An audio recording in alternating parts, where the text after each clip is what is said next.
seule vue du cheval cabré Ferrari suscite la crainte, le respect et la fascination. Des sentiments qui se confirment sur toutes les productions de Maranello. Avec la Formule 1, c'est sans doute cela, le mythe Ferrari. Et c'est justement à Maranello, devant la maison du commendator Enzo Ferrari, que nous avons pu découvrir la dernière née du Cavallino Rampante, la 599 GTB Fiorano. 3 lettres pour Grand Tourisme Berlinette, à savoir un coupé 2 places avec un moteur V12 en position centrale avant. 3 chiffres, 599 pour la cylindrée de 5990 cm3 et Fiorano, nom de la célèbre piste privée de la Scuderia. Justement, Michael Schumacher est attendu pour effectuer des essais de pneus sur sa Formule 1. Quant à la 599 GTB, elle est aux premières loges pour profiter d'un son et lumière rare, assister aux dernières mises au point du septuple champion du monde avant le Grand Prix de Monaco.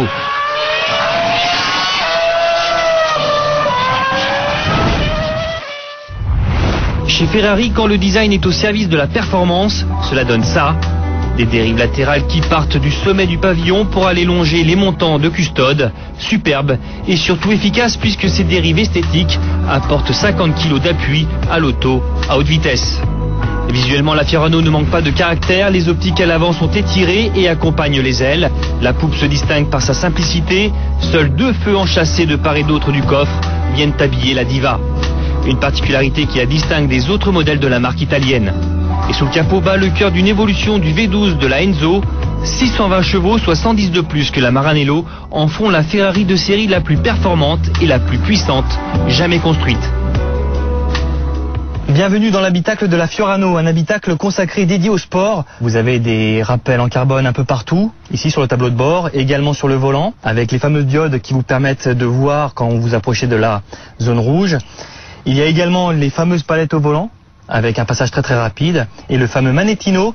Et donc ce Manettino vous permet de passer du mode sport, course, ou alors de totalement déconnecter les aides électroniques, mais aussi de rouler sur la neige ou sur sol glissant.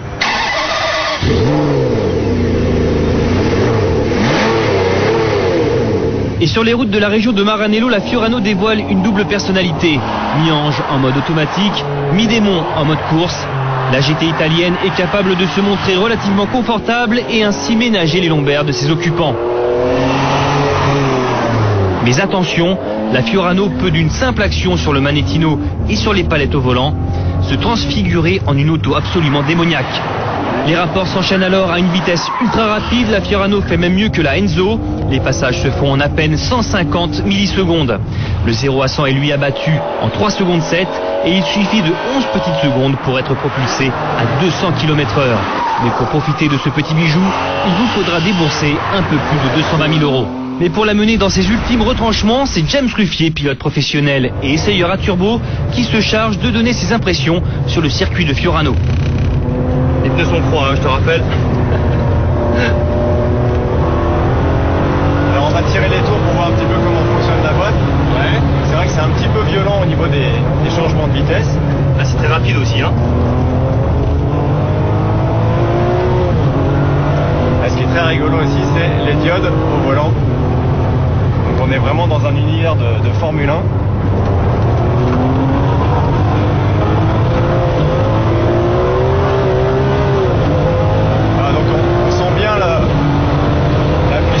Qui passe au sol malgré le fait qu'on ait décroché l'anti-patinage. Je te rappelle que tu as 230 en bout de ligne droite quand même à Fiorano, hein.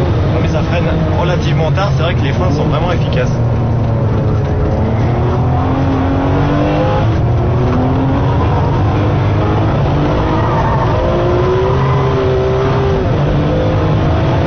C'est vraiment assez bluffant parce qu'on a beau essayer de s'énerver pour la faire pivoter. La voiture est très sécurisante. La boîte est très efficace.